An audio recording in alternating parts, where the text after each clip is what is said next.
Patah.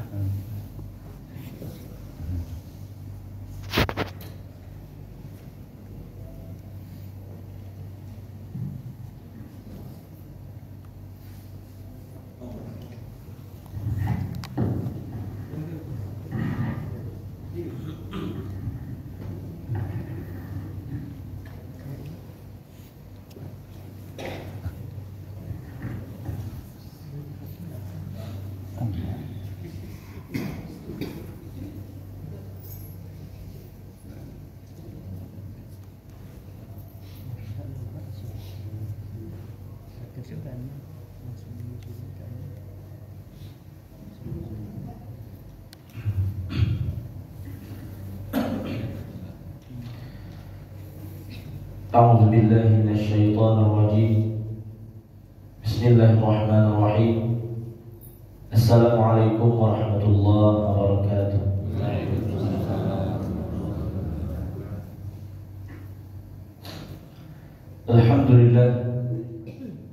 الحمد لله الذي خلق السماوات والأرض وجعل الظلمات والنور ثم الذين كفروا بربهم يعدلون. أشهد أن لا إله إلا الله وحده لا شريك له وأشهد أن محمدا عبده ورسوله. يا أيها الذين آمنوا اتقوا الله حق تقاته ولا تموتن إلا وأنتم مسلمون. يا أيها الناس اتقوا ربكم الذي خلقكم من نفس واحدة وخلق منها زوجها وبث منهما رجالا كثيرا ونساء. واتقوا الله الذي تساءلون به والأرحام إن الله كان عليكم رقيبا. يا أيها الذين آمنوا اتقوا الله وقولوا قولا سديدا يصلح لكم أعمالكم ويغفر لكم ذنوبكم ومن يطع الله ورسوله فقد فاز فوزا عظيما. أما بعد فإن أصدق الحديث كتاب الله وخير الهدي هدي محمد صلى الله عليه وسلم وشر الأمور محدثاتها وكل بدعة ضلالة. Kaum muslimin wal muslimat, hadirin wal hadirat, Bapak Ibu jemaah Masjid Surau Darul Jannah yang dirahmati dan dimuliakan oleh Allah Subhanahu wa taala. Puji syukur kehadiran Allah Azza wa Jalla yang senantiasa memberikan kepada kita berbagai macam nikmat dan karunia, sehingga pada subuh ini Allah Subhanahu wa taala memberikan kita kesempatan, kehidupan serta kekuatan untuk melaksanakan ibadah dan ketaatan kepada Allah Subhanahu wa taala, serta menghadiri majelis ilmu, mempelajari Al-Qur'anul Karim. Salawat berangkaikan salam kita mohonkan kepada Allah agar disampaikan kepada Nabi kita Nabi Muhammad sallallahu alaihi wasallam. Allahumma shalli ala Muhammad wa ala ali Muhammad. Semoga salawat dan salam juga tercurah kepada keluarga beliau, istri-istri beliau, kepada para sahabat dan orang-orang yang mengikuti beliau dengan benar hingga hari kiamat. Amin. Bapak Ibu dirahmati Allah Subhanahu wa taala. Kembali pada pagi ini kita melanjutkan kajian tafsir Al-Quran. Pada pertemuan sebelumnya kita telah membahas tafsir surat Al-Baqarah ayat 47 sampai 50. Insyaallah ta'ala pagi ini kita lanjutkan di surat yang sama, surat Al-Baqarah ayat 51 sampai 54. A'udzu billahi minasy syaithanir rajim. Bismillahirrahmanirrahim. Wa idh wa'adna Musa 40 lailah ثم اتخذتم العجل من بعده وأنتم ظالمون ثم عفونا عنكم من بعد ذلك لعلكم تشكرون وإذ آتينا موسى الكتاب والفرقان لعلكم تهتدون وإذ قال موسى لقومه يا قوم إنكم ظلمتم أنفسكم باتخاذكم العجل فتوبوا إلى بارئكم فاقتلوا أنفسكم ذلكم خير لكم عند بارئكم فتاب عليكم إنه هو التواب الرحيم. Aku berlindung pada Allah dari syaitan yang terkutuk dengan nama Allah yang Maha Pengasih lagi Maha Penyayang. Dan ingatlah tatkala kami menjanjikan Musa dengan 40 malam, kemudian kalian menjadikan patung anak sapi sebagai sesembahan setelah kepergian Musa, dan kamu menjadi orang-orang yang zalim. Kemudian kami memaafkanmu setelah kejadian tersebut agar kamu menjadi orang yang bersyukur. Dan ingatlah tatkala kami memberikan kepada Musa sebuah kitab sebagai furqan agar kamu mendapatkan petunjuk. Dan ingatlah tatkala Musa berkata kepada kaumnya, wahai kaumku, sesungguhnya kalian telah berbuat aniaya terhadap diri-diri kalian dengan menjadikan patung anak sapi sebagai Tuhan selain Allah. Maka bertaubatlah kepada Allah yang menciptakan kalian dan bunuhlah diri-diri kalian. Demikian tersebut adalah lebih baik untuk kalian di sisi Allah pencipta kalian, maka Allah akan menerima taubat kalian. Sesungguhnya Allah itu Zat yang Maha Penerima taubat lagi Maha Penyayang. Bapak Ibu dirahmati Allah Subhanahu wa taala. Ayat 51 sampai 54 masih kelanjutan dari kisah Bani Israel, manusia-manusia keturunan dari Nabi Israel, yaitu Nabi Ya'qub alaihi salam, yang mereka berulang kali disebutkan dalam Al-Quran karena orang-orang Bani Israel ini lebih banyak yang ingkar, yang kafir dibandingkan orang yang beriman. Sesuai Allah sebutkan dalam surat Ali Imran ayat 110, minhumul mu'minuna wa aktsaruhumul fasiqun. Hanya sebagian kecil di antara mereka Bani Israel yang beriman, namun sebagian besarnya adalah orang-orang yang fasik, yaitu orang-orang yang kafir. Di ayat 51 sampai 54 ini terdapat dua kisah Bani Israel. Yang pertama adalah Nabi Musa menerima kitab Taurat. Yang kedua, Bani Israel menyembah patung anak sapi ketika Musa menerima kitab Taurat dari Allah Subhanahu wa ta'ala. Bapak Ibu dirahmati oleh Allah Azza wa Jalla, kitab Taurat merupakan kitab yang Allah turunkan kepada Nabi Musa alaihi salam, dan kitab Taurat ini Allah berikan kepada Nabi Musa setelah Musa dan Bani Israel selamat dari kejaran Fir'aun, menunjukkan ketika Musa dan Bani Israel berada di Mesir, kitab Taurat belum diturunkan oleh Allah Subhanahu wa ta'ala. Adapun setelah Allah menyelamatkan Musa dan Bani Israel dari Fir'aun, baru kemudian Allah memberikan kitab Taurat kepada Nabi Musa alaihi salam. Dan kitab Taurat ini kata Allah kepada Musa, engkau akan mendapatkannya setelah 40 hari 40 malam. Maka ini Allah sebut dalam ayat ke-51. Wa idh wa'adna Musa 40 laila. Dan ingatlah ketika kami menjanjikan kepada Musa dengan 40 malam. Artinya apa? Wahai Musa, selama 40 malam ini beribadahlah, berzikirlah, menjauh dari manusia, memperbanyak puasa.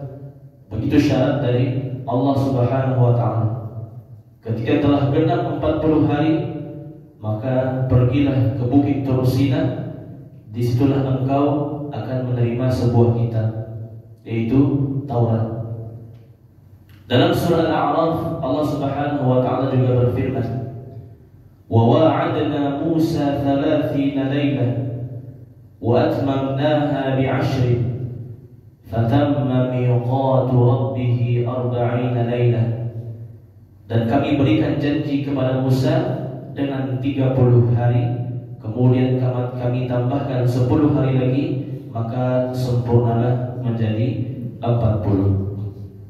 Wa qala Musa li akhihi Harun akhlifni fi qaumi wa aslih wa la tattabi' sabilal mufsidin. Ketika telah genap 40 hari, Nabi Musa akan berangkat ke Bukit Tursina menerima kitab Taurat dari Allah. Maka Nabi Musa berpesan kepada saudaranya, yaitu Nabi Harun alaihissalam, "Ukhlufni fi qaumi." Jadilah engkau pengganti bagi kaumku. Wa aslih, ajaklah mereka kepada kebaikan. Wa la tattabi' sabilal mufsidin, dan janganlah engkau mengikuti jalannya orang-orang yang berbuat keburukan. Lalu Allah mengatakan, "Tsumma takhadhtumul ijla min ba'dihi." Kemudian kalian wahai Bani Israel menjadikan patung anak sapi sebagai sesembahan selain Allah ketika Musa sedang menerima kitab Taurat. Ketika Nabi Musa bersama mereka beribadah pada Allah, melaksanakan ketaatan kepada Allah Subhanahu wa ta'ala. Ketika Nabi Musa berangkat ke Bukit Tursina menerima kitab Taurat, mereka melakukan kesyirikan. Dan siapa yang memulainya? Yang memulai kesyirikan ini seorang laki-laki dari Bani Israel yang bernama Samiri. Ya, inilah yang pertama kali memulai kesyirikan di tengah-tengah Bani Israel. Samiri ini adalah seorang pandai besi, yang mana Samiri ini membuat sebuah patung anak sapi yang terbuat dari emas. Dia kumpulkan emas-emas orang Bani Israel, kemudian dia buatkan patung anak sapi. Kemudian dibuat rongga-rongganya, kemudian masuk angin ke rongga-rongga itu, memunculkan suara seperti lemuhan sapi.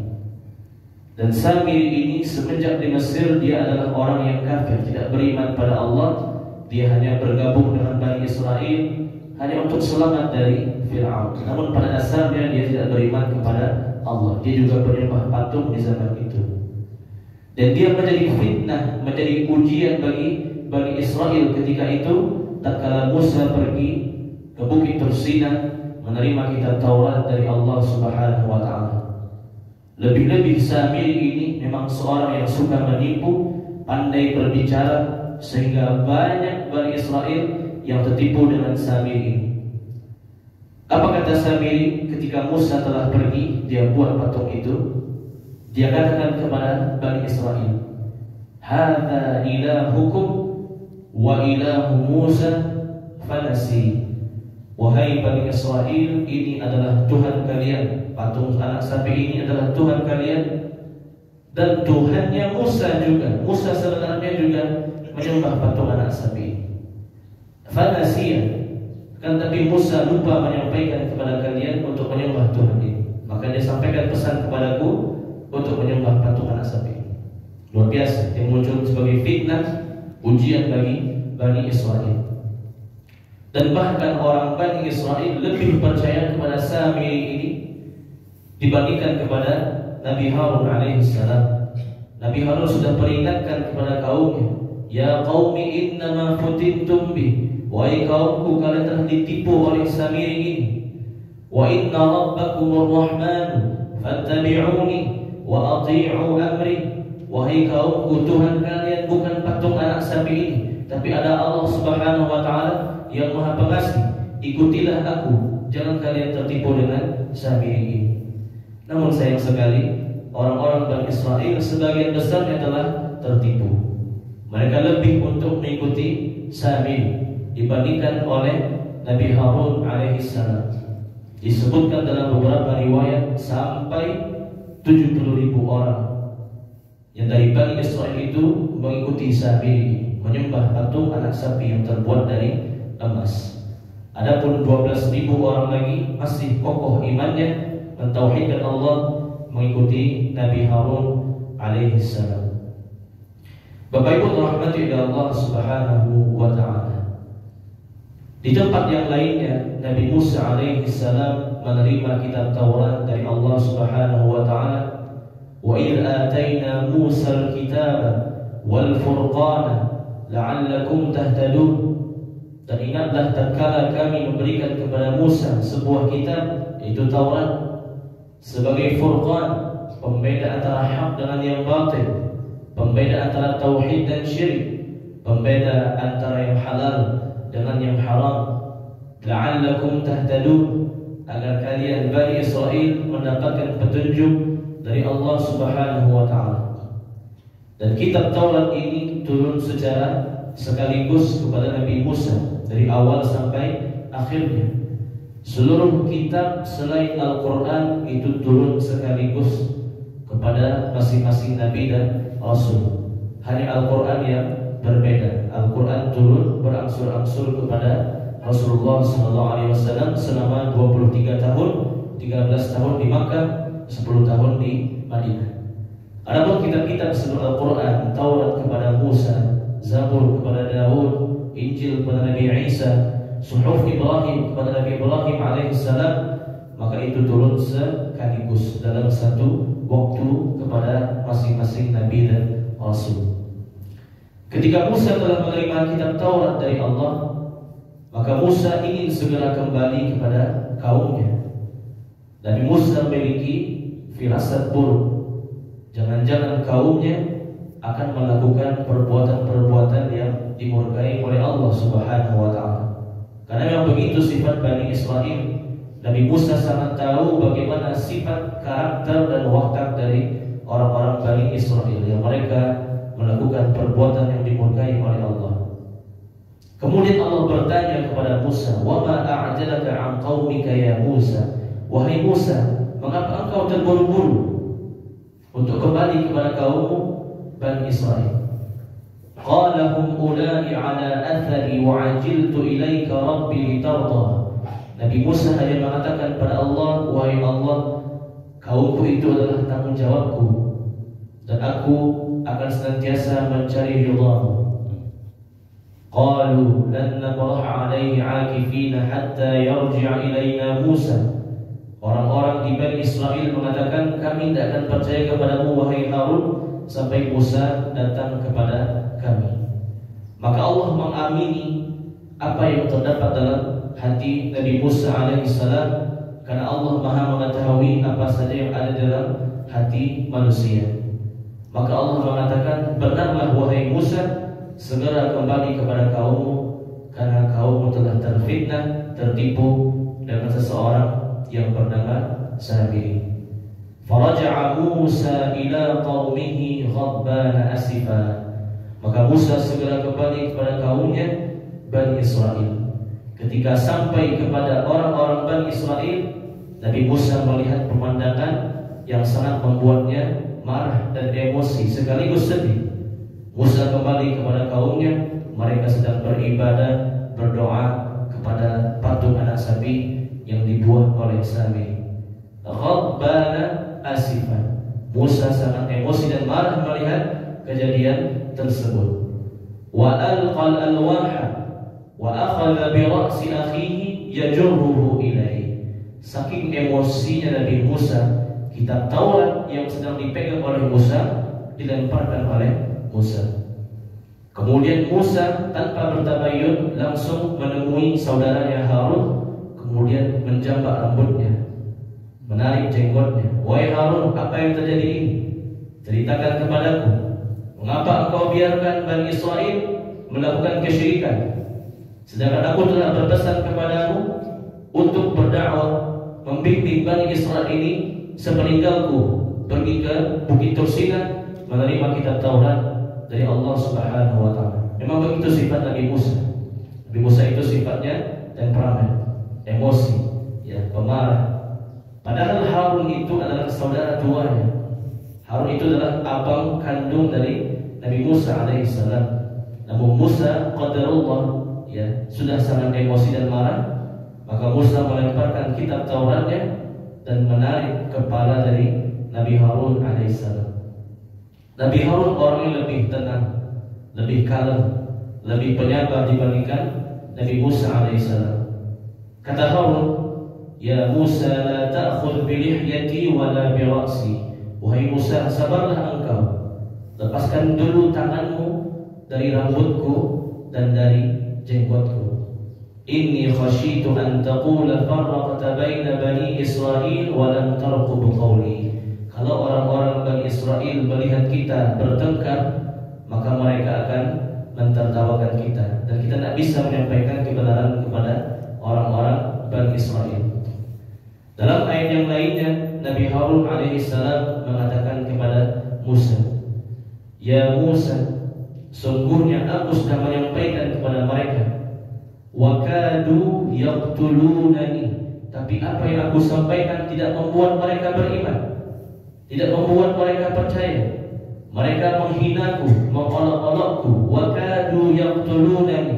Mereka lebih percaya kepada Samiri, dan mereka hampir saja membunuhku. Wahai Musa, percayalah, aku tidak membiarkan mereka. Aku sudah sampaikan hujjah, dakwah, ayat-ayat pada mereka. Mereka itu yang seperti itu, yang mereka tertipu dengan Samiri tersebut.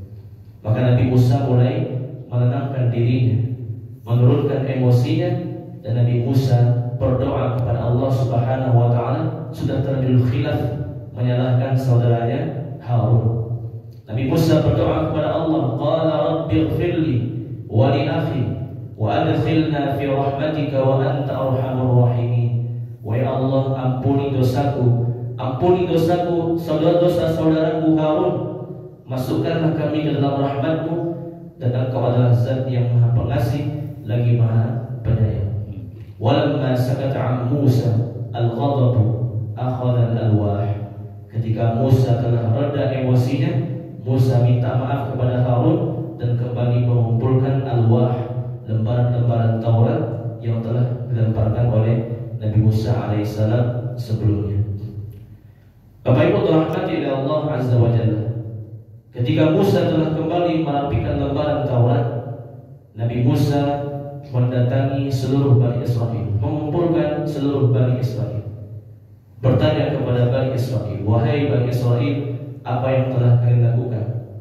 Siapa yang memulai untuk membuat patung anak sapi ini untuk disembah selain Allah? Maka orang-orang Bani Israel mengatakan, Samiri. Wahai Musa, yang telah menyuruh kami untuk menyembah patung anak sapi ini adalah Samiri. Samiri didatangi oleh Nabi Musa alaihissalam. Qala fama khatbuka ya Samiri. Wahai Samiri, coba jelaskan kepadaku apa yang telah engkau perbuat kepada Bani Israel ini. Qala, kata Samiri, sesungguhnya aku hanya mengikuti apa yang ada dalam jiwaku. Aku buat patung anak sapi ini salah mereka sendiri, orang Bani Israel ini mau mengikuti perkataanku. Maka Nabi Musa mengatakan, fa inna laka fil hayati an taqula la misas wa inna laka maw'idan lan tukhlafa wanzur ila ilahika alladhi dhalta alayhi 'akifan lanuharriqannahu thumma lanansifannahu fil yawmi nasfa innama ilahukumullahu alladhi la ilaha illahu wasi'a kulla syai'in 'ilma. Wahai Samiri, ternyata engkau lah yang telah membuat fitnah di tengah-tengah Bani Israel. Pergilah engkau terusir dari Bani Israel, dan engkau pasti akan mendapatkan janji Allah berupa azab kepadamu. Lihatlah Tuhanmu ini sejenak, aku akan menghancurkannya dan membuang abunya ke lautan. Maka Nabi Musa menghancurkan patung yang dibuat oleh Samiri. Kemudian Samiri terusir dari komunitas Bani Israel entah kemana Samiri ini perginya. Melihat patung itu dihancurkan oleh Musa, dibuang abunya ke lautan, baru orang-orang Bani Israel menyesal. Mereka sudah terlanjur tertipu dengan Samiri yang menipu mereka untuk menyembah patung anak sapi selain Allah Subhanahu wa ta'ala. Mereka ingin bertaubat kepada Allah Subhanahu wa ta'ala. Kemudian Nabi Musa berdoa kepada Allah, "Wahai Allah, Bani Israel ini ingin bertaubat kepadamu. Bagaimana cara taubatnya?" Maka Allah menyampaikan wahyu kepada Nabi Musa alaihissalam. Kemudian wahyu tersebut disampaikan Musa kepada kaumnya. Bagaimana cara taubatnya? Itulah yang terdapat pada ayat 54. Wa idh qala Musa liqaumi ya qaumi innakum zalamtum anfusakum biittikhadhikumul ijla fatubu ila bari'ikum faqtulu anfusakum. Ingatlah ketika Musa mengatakan kepada kaumnya, "Wahai kaumku, sesungguhnya kalian telah berbuat aniaya, yaitu melakukan kesyirikan dengan menjadikan patung anak sapi sebagai Tuhan selain Allah. Fatubu ila bari'ikum. Kalian semua harus bertaubat kepada Allah yang menciptakan kalian. Faqtulu anfusakum. Dan bunuhlah diri kalian." Begitu caranya taubat kepada Allah pada zaman itu. Mereka harus membunuh diri mereka. Terus bagaimana cara membunuh diri mereka agar taubat mereka diterima oleh Allah Subhanahu wa ta'ala? Maka orang-orang Bani Israel dipisahkan menjadi dua kelompok. Kelompok yang menyembah patung anak sapi dan kelompok yang tidak menyembah patung, yang tetap bertauhid, beribadah kepada Allah Subhanahu wa ta'ala. Orang-orang yang menyembah patung anak sapi, maka mereka dikumpulkan dengan kelompok tersendiri. Mereka semua dengan posisi duduk, kemudian mata mereka diikat, ditutup. Adapun yang tidak menyembah patung anak sapi, maka masing-masing mereka diberikan belati, pisau, yang mana pisau ini akan ditusukkan, ditikamkan kepada orang-orang yang menyembah patung anak sapi itu. Itulah syariat Allah di zaman itu, bukan syariat kita, syariat Nabi Musa alaihissalam. Begitupun orang yang tidak menyembah patung, ditutup juga matanya, agar nanti kalau dia menikam pisau itu tidak pilih-pilih. Boleh jadi ada di antara orang yang menyembah patung itu keluarganya, orang tuanya, atau anaknya, atau istrinya, atau kerabatnya. Maka sama-sama ditutup mata mereka, baik yang menyembah patung maupun yang tidak menyembah patung. Bedanya yang menyembah patung mereka disuruh diam dengan posisi duduk, mata mereka tertutup. Orang-orang yang tidak menyembah patung, masing-masing mereka diberikan pisau atau belati, mata mereka pun juga ditutup. Dan kata Allah, tunggu sampai datangnya malam, ketika malam itu gelap gulita, sehingga semakin yakin tidak ada yang pilih-pilih dalam mengikamkan, menusukkan pisaunya kepada orang-orang yang menyembah patung anak sapi tersebut. Datanglah malam hari, datanglah janji Allah Subhanahu wa ta'ala, mereka kembali dikumpulkan. Orang yang menyembah patung duduk, yang tidak menyembah patung mereka berdiri. Maka Allah mengatakan, mulailah. Maka mereka mulai menusukkan, menikamkan pisau-pisau tersebut kepada orang-orang yang menyembah patung. Ada yang mengenai kepalanya, mengenai lehernya, mengenai perutnya, mengenai punggungnya. Sampai mendekati waktu fajar, maka Nabi Musa bersedih berdoa kepada Allah, "Wahai Allah, hentikanlah ini. Mereka semua telah bertaubat kepadamu." Maka Allah mengatakan, "Berhentilah kalian semua." Datanglah waktu fajar, waktu subuh, datanglah terbitlah matahari, maka semua yang menyembah patung anak sapi sudah mati semuanya. Semuanya, tidak ada terkecuali. Yang hidup, yang tersisa hanya orang-orang yang tidak menyembah patung.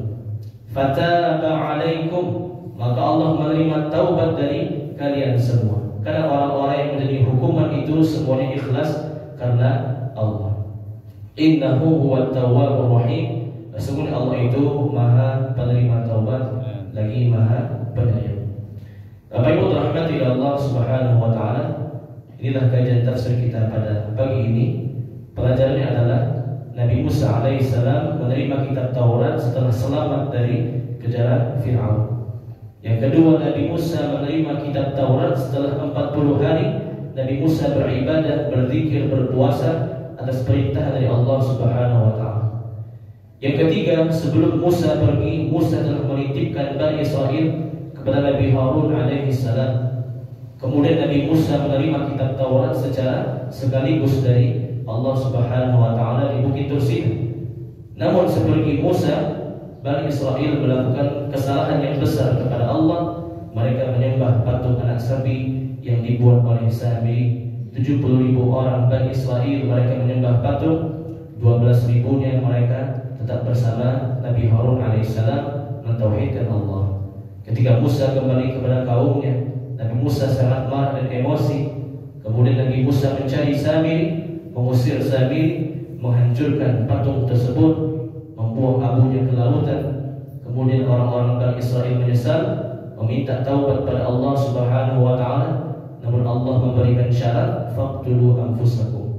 Kalian semua harus membunuh diri kalian dengan cara yang telah disebutkan tadi. Fataba alaikum, baru kemudian Allah menerima taubat dari kalian semua, wahai Bani Israil. Allah alam bisawab, silakan kalau ada Bapak Ibu yang bertanya. Silakan.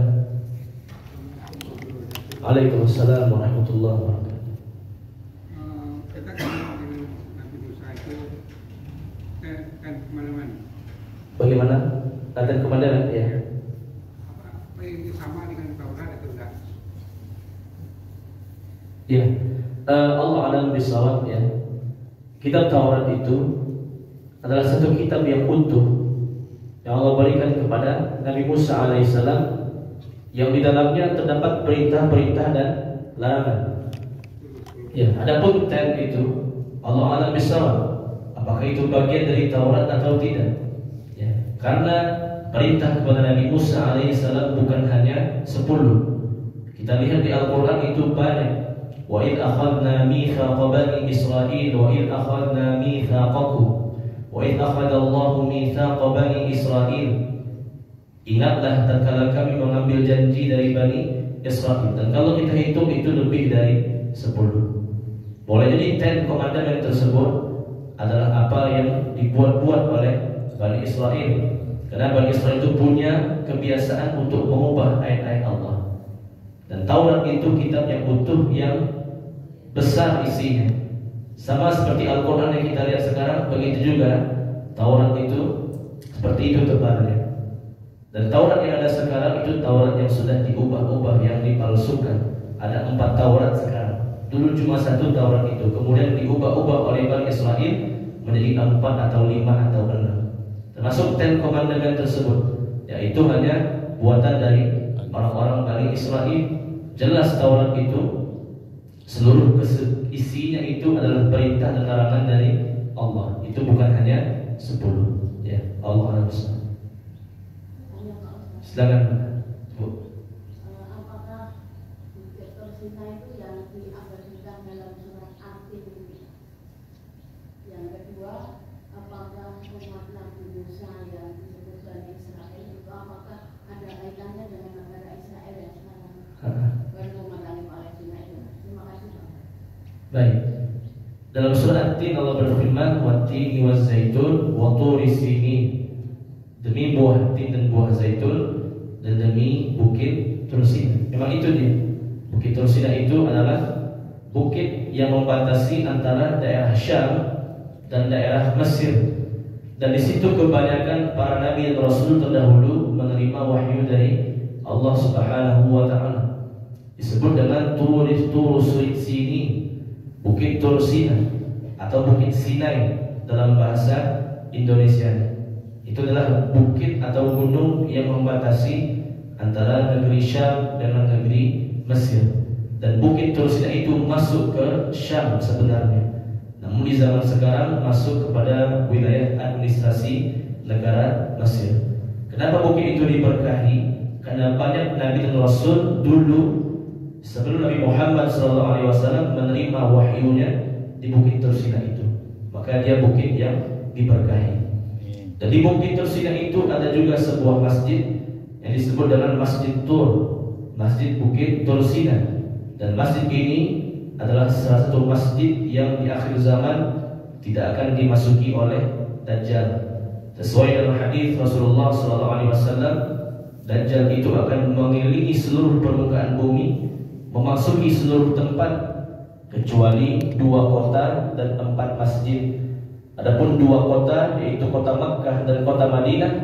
Adapun 4 masjid yaitu Masjidil Haram, Masjid Nabawi, Masjidil Aqsa dan Masjid Tur, masjid di Bukit Tursina. Ya, tidak akan dimasuki oleh Dajjal. Artinya itu bukit yang diberkahi oleh Allah Subhanahu wa taala. Yang kedua adalah ada kaitannya negara Israel dengan Bani Israel? Jawabannya ada. Ya, mayoritas orang-orang Israel itu adalah Bani Israel yang asli. Namun tentu tak semuanya. Ada juga orang negara Israel itu yang bukan Bani Israel. Ada yang berwajah Eropa, ada yang berwajah Arab, ada yang kulit hitam sekalipun, sudah nyampur. Tapi apakah masih ada Bani Israel yang asli? Masih. Akan senantiasa ada orang-orang Bani Israel sampai nanti di zaman Dajjal. Dan Nabi SAW, Dajjal itu akan keluar dari negeri Khurasan, tepatnya di Asfahan, bersama 70.000 orang Yahudi. Di negara Iran itu ada nama negerinya Asfahan. Sekarang sudah ada 10.000 orang Yahudi di sana. Ya, tinggal 60.000 lagi. Nanti dia akan keluar bersama Dajjal. Dan nanti orang-orang Yahudi Bani Israel ini akan ditumpas bersama Dajjal. Mereka semua akan dikalahkan. Mereka semua akan diperangi. Dimanapun mereka bersembunyi, pasti tempat itu akan mengatakan, wahai kaum muslimin, di sini ada orang Yahudi, bunuh dia. Ya, kecuali di satu tempat persembunyiannya, yaitu pohon Gharqad. Ada sebuah pohon yang bernama Gharqad. Pohon ini tidak akan berbicara. Adapun selain pohon Gharqad, dimanapun orang Yahudi bersembunyi, maka pasti akan mengatakan, wahai muslim, di sini ada orang Yahudi, ada orang Bani Israel, tumpaslah dia, bunuhlah dia. Akan selalu ada orang-orang Bani Israel sampai nanti zamannya Dajjal, dikalahkan oleh Nabi Isa alaihissalam dan tentara kaum muslimin. Ya, Allah a'lam bishawab.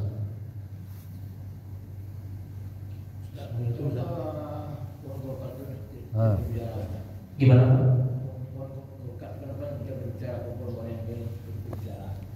Ya begitu hadis Nabi-nya seperti itu. Yang pohon Gharqad itu tidak akan berbicara. Selain pohon Gharqad maka akan berbicara. Itu nubuat, kabar perkara yang gaib di masa datang yang disampaikan oleh Rasulullah SAW. Dimanapun orang Yahudi ada, pasti mereka berusaha untuk menanam pohon Gharqad supaya nanti kalau mereka berperang dengan kaum muslimin, mereka bersembunyi di pohon tersebut. Termasuk dulu ketika orang Yahudi berada di kota Madinah sebelum kedatangan Rasulullah SAW, mereka juga menanam pohon-pohon Gharqad di pemakaman Baqi'. Ya, kalau Bapak Ibu yang pernah haji umrah ziarah ke Madinah, ada pekuburan Baqi', itu dekat Masjid Nabawi. Di situ dulu ditanam pohon Gharqad oleh orang-orang Yahudi Madinah. Ya, orang Yahudi itulah anehnya. Dia punya ilmu, tahu dia seputar berita-berita dari Allah, seputar Islam, seputar Al-Quran. Namun ilmu itu tidak membuat mereka beriman. Ilmu tersebut justru membuat mereka ingkar kepada Allah. Mereka sudah tahu di akhir zaman mereka akan dikalahkan oleh kaum muslimin, tapi tetap mereka ada dengan keyakinannya. Pohon Gharqad dia perbanyak. Harusnya kalau dia punya ilmu, dia tinggalkan semua itu. Pohon Gharqad, keyakinan-keyakinannya. Ya, tapi bukan lagi. Itulah sifat dari orang-orang Bani Israel, orang-orang Yahudi. Ya, Allah Alaihissalam. Assalamualaikum. Apa itu Furqan ya Ustaz? Dan bagaimana kita bisa mendapatkan Furqan itu? Baik. Furqan itu ya berasal dari kata farqa, pembeda, atau farraqa, membedakan. Artinya apa? Pembeda antara yang hak dengan yang batil. Pembeda antara tauhid dan syirik, pembeda antara sunnah dan bid'ah, pembeda antara halal dan haram. Itu disebut dengan furqan. Al-furqan huwa al-fariqu bainal haqqi wal batil. Furqan itu adalah pemisah antara yang benar dengan yang salah, antara yang hak dengan yang batil. Dan seluruh kitab Allah adalah Al-Furqan. Al-Quran juga disebut dengan Al-Furqan. Tabarakalladzi nazzala al-furqana ala 'abdihi. Maha suci Allah yang telah menurunkan Al-Furqan, yaitu Al-Quran, kepada hambanya, yaitu Rasulullah SAW. Karena di dalam Al-Quran terdapat penjelasan-penjelasan hukum, mana yang benar, mana yang salah, mana yang halal, mana yang haram. Lalu bagaimana cara kita untuk mendapatkan Furqan? Maka Allah jelaskan dalam surat Al-Anfal, Ya ayyuhalladzina amanu in tattaqullaha yaj'al lakum furqana. Wahai orang-orang beriman, apabila kalian bertakwa kepada Allah, melaksanakan perintah Allah, menjauhi larangannya, yaj'al lakum furqana, maka Allah akan menjadikan pada dirimu furqan, pembeda antara yang hak dengan yang batil. Ya, orang-orang bertakwa yang Allah anugerahkan furqan. Semakin seseorang itu rajin beribadah kepada Allah, dan semakin seseorang itu bisa meninggalkan larangan Allah, yaj'al lakum furqana, maka Allah akan memberikan dia furqan. Dan bagaimana cara bertakwa? Ya dengan menghadiri majlis ilmu. Mana mungkin kita tahu halal dan haram begitu saja. Tentu kita harus belajar, mempelajari Al-Quran, mempelajari hadis Rasulullah SAW. Qul hal yastawi alladhina ya'lamun wal ladzina la ya'lamun. Katakanlah, apakah sama orang yang punya ilmu dengan orang yang tidak punya ilmu? Dan juga Allah berfirman, innama yakhshallah min ibadihi al-ulama. Hanya saja yang bisa takut kepada Allah adalah orang-orang yang berilmu. Tak mungkin seorang itu bertakwa kalau dia tidak mendasarinya dengan ilmu. Maka senantiasalah kita menghadiri majelis ilmu, mempelajari Al-Quran, hadis Rasulullah SAW. Semakin kita sering menghadiri majelis ilmu, semakin bertambah ilmu kita, semakin kita tahu mana yang hak, mana yang batil, kita akan semakin bertakwa. Allah berikan furqan ke dalam jiwa kita. Ya, Allah besar.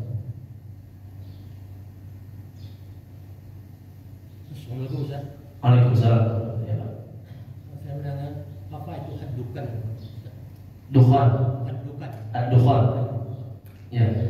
Ad-dukhan, ya, dukhan secara bahasa artinya kabut, ya.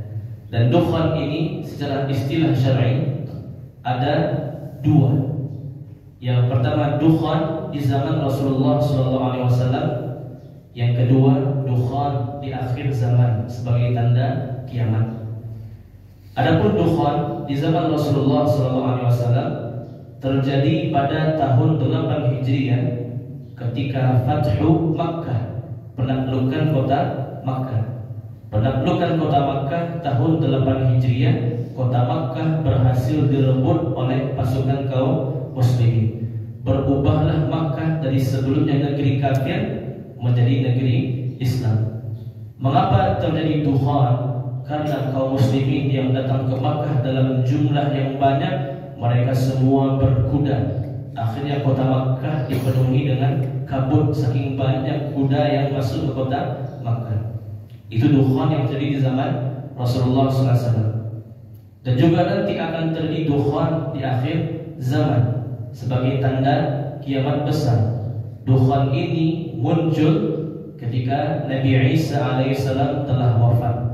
Nabi Isa akan turun ke muka bumi menghancurkan Dajjal, kemudian memimpin umat manusia selama 40 tahun dengan penuh keadilan, dengan penuh kedamaian. Ketika Nabi Isa wafat, maka disolatkan jenazahnya oleh kaum muslimin. Kemudian ada 7 tahun lagi manusia masih hidup damai dan tentram.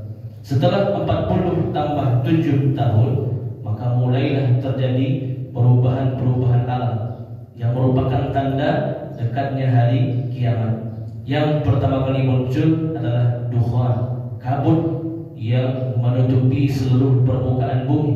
Seluruh permukaan bumi dari timur dan baratnya akan ditutupi oleh dukhan selama 40 hari 40 malam.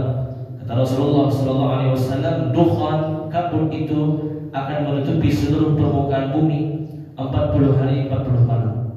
Orang-orang yang beriman menghirup dukhan itu seperti orang yang pilek atau demam saja, tidak berefek banyak. Adapun orang-orang kafir ketika menghirup dukhan itu, maka mereka akan merasakan sakit kepada kepalanya, pada hidungnya, pada badannya. Hidung mereka, telinga mereka akan mengeluarkan darah.